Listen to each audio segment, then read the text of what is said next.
Arrived in Alma. Gonna video the good old boy club here. Alma Police, they're pretty much tied to the Crawford County Sheriff's Office because they're all related. With that relationship,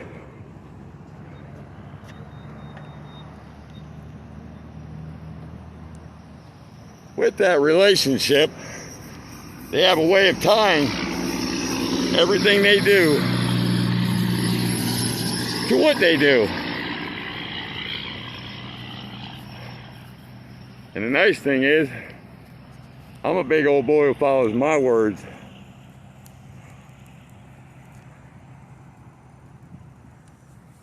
So, we'll see how they like being videoed, how they like violating people's rights.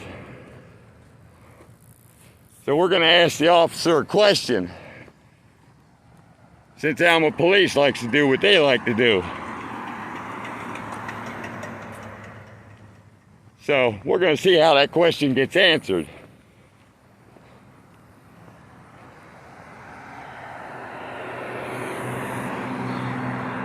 See how addressing stuff gets addressed.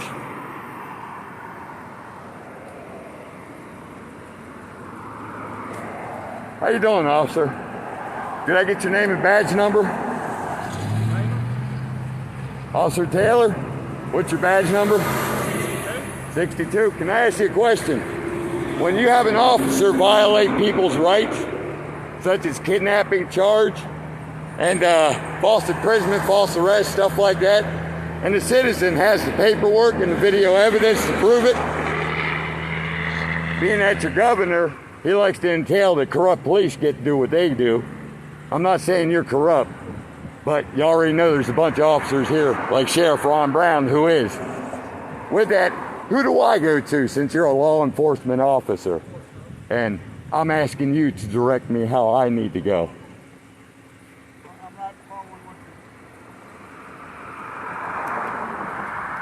I had a seizure out in my home, across the street actually. I was helping a gentleman with his home.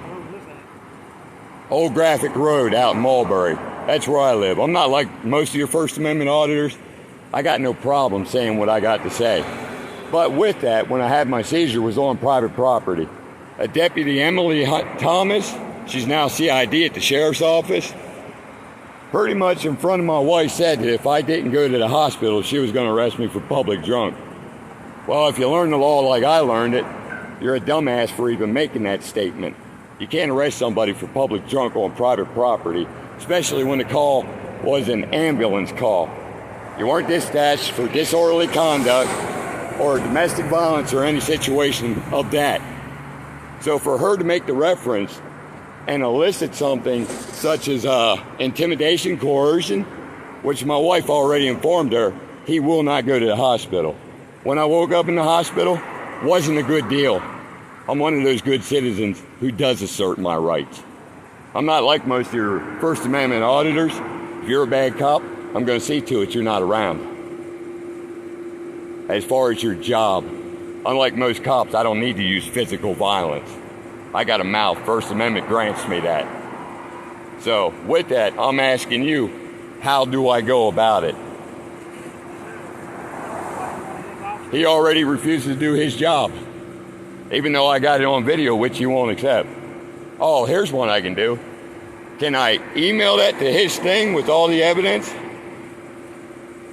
To his email page? You don't know. You go to law enforcement at Police Academy and that's all they teach you in 6 months is I don't know.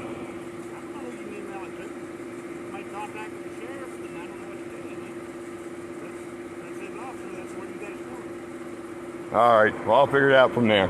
God bless you, Officer Taylor. You have a good day. So, folks, as you see, I got no problem running my mouth.